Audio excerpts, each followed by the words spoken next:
গদিরে খুমের মধ্যে বিদায় হজ্জের ভাষণ আমার নবী দিয়েছেন, সেটা সব জায়গায় বলে। কোন মসজিদে বিদায় হজ্জের ভাষণ থেকে ফেরার পথে গদিরে খুমে যে আমার নবী আরেকটা বক্তব্য দিয়েছেন, উম্মতে মুসলিমা 60% মসজিদে এটা বলে না। আমার বুঝে আসে না। এবং ষড়যন্ত্র এই পর্যায়ে গিয়ে পৌঁছেছে, গতকালকে পৃথিবী বিখ্যাত একজন স্কলার কেমনে এই কথা বললো, আমি 2-2.5 ঘন্টা ঘুমাইতে পারছি না টেনশনে। আমি চিন্তা করলাম মানুষের ভিতরে এই পরিমাণ বুকস থাকে। উনি বলছেন হাদিসুস সাকালাইন যেটা গদিরে খুমের মধ্যে নবী দিয়েছেন, সেটার মধ্যে শুধু আজওয়াজে মুস্তাফা শামিল, আলে রসুলের অন্য সদস্যরা সেটাতে বলে অন্তর্ভুক্ত ছিল না। হায় হায় উম্মত, নাউজুবিল্লাহ বলতেও ঘৃণা হয়েছে।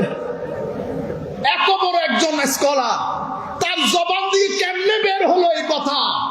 রুয়ে জমিনের মধ্যে যতগুলো আমি এই কথা বলার পরে আমার কাছে এই মোবাইলের মধ্যে মিনিমাম 10-15টা তাফসীরের কিতাব আছে। আমি প্রত্যেকটা তাফসীর পড়েছি শুধু দেখার জন্য কেউ এই কথার উপর জোর দিয়েছে কিনা। কোন মুফাসসির রিওয়ায়াতগুলো এনেছে, আর ইমামে রাজি তো সমুদ্র বইয়ে দিয়েছে। ইমাম রাজি বলেছে ইন্নামা ইউরিদুল্লাহু লিইয়ুযহিবা আনকুমুর রিজসা আহলাল বাইত ওয়া ইউতাহহিরাকুম তাতহীরা। এই আয়াত থেকে খারেজিরা শুধুমাত্র আজওয়াজে রাসূলকে বলে, এখানে শুধু আজওয়াজে রাসূলের কথা বলা হয়েছে, মানে আমার নবীর স্ত্রীগণের কথা বলা হয়েছে। এখানে হাসান হুসাইন, হযরত আলী, ফাতেমা এখানে অন্তর্ভুক্ত। তো হযরতে ইমাম রাজি বলছেন এরা খারেজি। আরেক দল শিয়া, এরা এখান থেকে শুধু আলে রাসূল মুরাদ নেয়, আজওয়াজ বাদ দিয়ে দিয়েছে।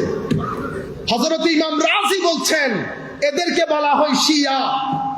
আহলুস সুন্নাতে ওয়াল জামা কারা?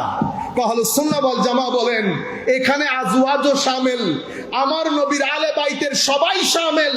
বিশেষ করে হাদিসে পাকের মধ্যে আমার নবী যেই 4 জন সত্তাকে চাদরের মধ্যে ঢেকে নিয়েছেন তারা বিশেষভাবে অন্তর্ভুক্ত। এটাকে ডিসক্রিশনারি ল বলে, বিশেষভাবে অন্তর্ভুক্ত আমার নবীর মাধ্যমে। আর আয়াত সেটাকে স্পষ্ট করে দিয়েছে। আমার সামনাসামনি হলে বলার সুযোগ থাকতো, যদি শুধু আজওয়াজে রাসূল হয়। আমরাও জানি, পৃথিবীবাসী জানেন, এই আয়াতগুলো ধারাবাহিকভাবে আমার নবীর স্ত্রীগণের জন্যই নাজিল হয়েছে।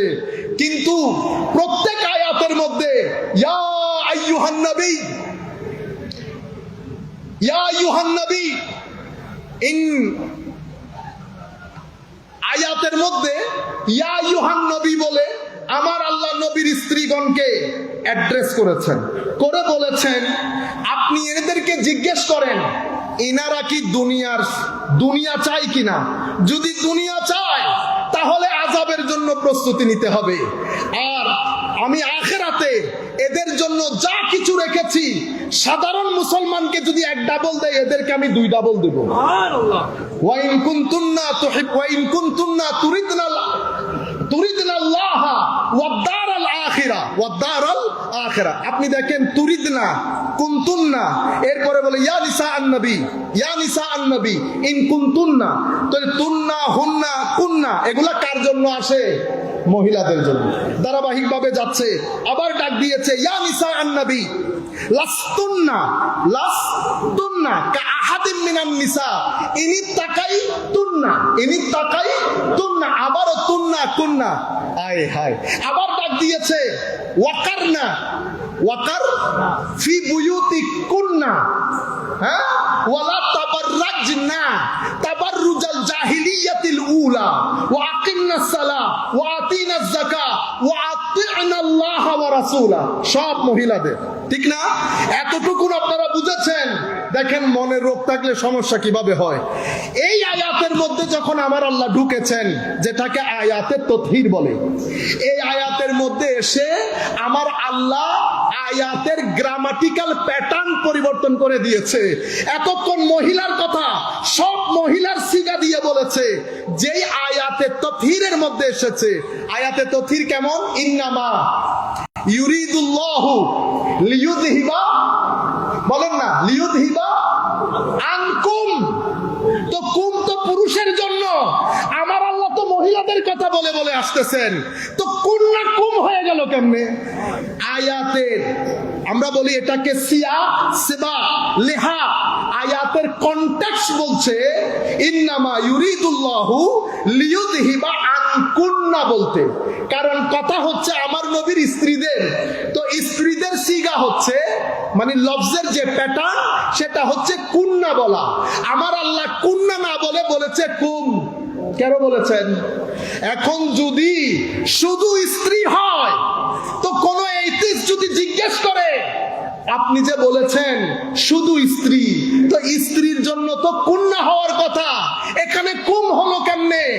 সমস্ত মুফাসসিরিন সাথে ইমাম বাইহাকি রাদিয়াল্লাহু তাআলা আনহু উনি বলছেন, বেটা কুম বলে আমার আল্লাহ এই জায়গার মধ্যে আলে রাসূলের ক্ষেত্রে শুধু আজওয়াজকে শামিল করেন নাই, এখানে কিছু পুরুষদেরকেও শামিল করে নিয়েছেন। তো কুম বললে কুন্ন শামিল হয়, কুন্ন অন্তর্ভুক্ত হয়, কিন্তু কুন্না বললে কুম অন্তর্ভুক্ত হয় না। কুম বলে আমার আল্লাহ মেসেজ দিয়ে দিয়েছেন, হে দুনিয়াবাসী, এই কুমের ভিতরে কিছু পুরুষ কিছু মহিলা আছে। আল্লাহ কোন পুরুষ জড়িত আমার নবী হাদিসে পাকের মধ্যে সেটা পরিষ্কার করে দিয়েছে। এই চারজনকে বিশেষ করে সাথে নিয়ে সম্মানিত উপস্থিতি, এই আন্দাজে উম্মতে মুসলিমার উপর ষড়যন্ত্র হচ্ছে। বলতে যেটা চেয়েছিলাম, তৌহিদের উপর কনফিউজ করে দেওয়া হচ্ছে, সেকুলার মাইন্ডেড করে দেওয়া হয়েছে ছেলেদেরকে। আপনি একটা ছেলের দিন রাত এগুলা সব দেখেন, সে কিভাবে অতিবাহিত করে। যেই জীবনের তিলাওয়াতে কোরআন নাই, পাঞ্জে গানার নামাজ নাই, জিক্রে ইলাহি নাই, দরুদে মুস্তাফা নাই, আপনি কেমনে করে বলবেন সেই দিনের মধ্যে আছে? আপনি তাহাজ্জুদ পড়েন, ফাবিহা, সুন্দর কথা, কিন্তু আমার সন্তান তাহাজ্জুদ দূরের কথা, পাঞ্জে গানা দূরের কথা, জুমার দিন একটার সময় গিয়ে 3টা সিজদা দিয়ে চলে আসেছে। এটা যদি এই প্রজন্মের অবস্থা হয়, 100 বছর পরে যেই প্রজন্ম আসবে তার অবস্থা কোথায় গিয়ে দাঁড়াবে?